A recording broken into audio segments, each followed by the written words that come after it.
다 좋아져요. 별다른 치료를 안 해도. 예.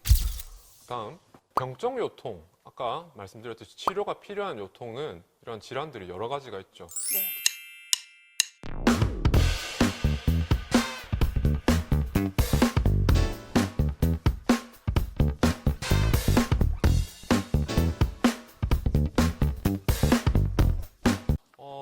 허리 통증은 사실 누구나 한 번쯤은 살아가면서 겪게 된다 보시면 돼요. 맞아요. 평균 진료비 1입니다. 와. 그리고 이제 전체 꽉 통틀어서 수술 건수, 이제 뭐 시술 포함해서 전체 4위입니다. 허리 네. 아픈 원인을 사실 뭐 크게 두 가지로 나눠볼 수 있겠어요. 이제 단순 요통, 병적 요통을 굳이 나눈다면 그렇게 할 수 있겠지만, 이제 단순 요통이라는 게 네. 우리 흔히들 제일 흔하게 경험하는 겁니다. 아, 허리 삐었어. 이렇게 해서 허리 담이 왔어. 이런 것들이 그냥 단순 근육통인 거죠. 그런 단순 요통을 볼 수가 있겠고, 이제 그 다음에 병적 요통이라는 것들이 진짜 뭐 이제 직접적인 허리에 생기는 예. 질환들이죠. 치료가 필요한. 예, 많이 들어본 질환 그렇죠. 이름들이에요. 많죠. 먼저 단순 요통, 별 안에 기저 질환이 없이 허리만 이렇게 근육 통증만 있는 경우에는 대부분 다 좋아집니다. 80% 이상에서 뭐 충분히 쉬고, 필요하면 뭐 약 먹고, 진통제 먹고, 예. 그다음에 필요하면 또 물리치료도 같이 하고, 하면 대부분 다 좋아져요. 별다른 치료를 안 해도. 예. 다음, 병적 요통. 아까 말씀드렸듯이 치료가 필요한 요통은 이런 질환들이 여러 가지가 있죠. 네. 디스크 파열, 그리고 척추 협착증, 그리고 골다공증으로 인한 척추에 골절이 생기는 것 등. 이런 것들은 진짜 예. 치료가 필요한 것이죠. 정말 이런 거는 많이 들어본 주변에 한 3사람 정도 이상은 있는 그렇죠. 그런 질환들이기 맞습니다. 때문에 우리가 공부를 미리미리 많이 해두는 게 참 중요한 것 같아요. 그렇죠. 예. 네. 다음, 먼저 허리 디스크부터 좀 알아볼게요. 네.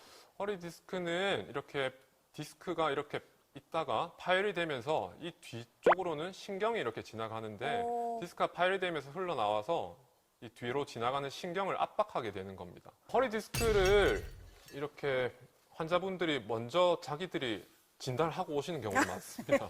이제 증상 보시면 예. 이런 것들이 워낙 많이 알려져 있어가지고, 예. 디스크가 처음에 섬유륜이 파열이 되면 이제 허리 통증이 제일 먼저 오고요.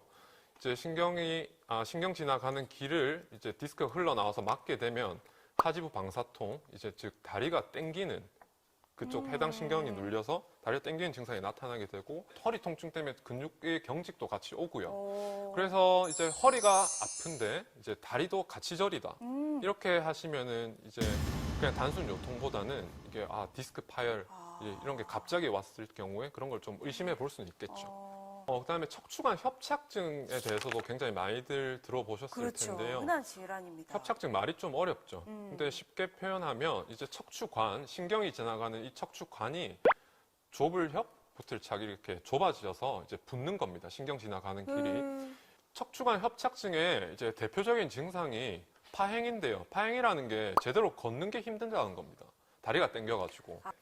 사실은 이거 두 가지를 의사 입장에서도 환자분들과 진료실에서 얘기만 들어가지고 구분하기가 쉽지 않거든요. 네. 그래서 이런 증상이 비슷한 증상이 있으면 꼭 진료실에 내원을 하셔가지고 필요한 검사를 받아보시는 게 좋습니다.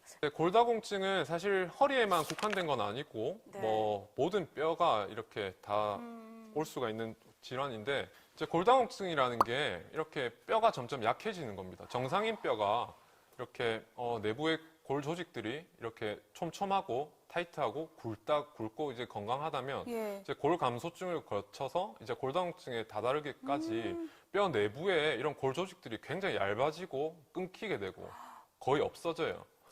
골다공증성 압박골절이 이제 척추에 오면은 이렇게 짜부라듭니다. 앞쪽이. 내려앉아요. 그래서 골절 이름을 압박골절이라고 해요. 네모 반듯하지 않고 이렇게 주저앉게 됩니다.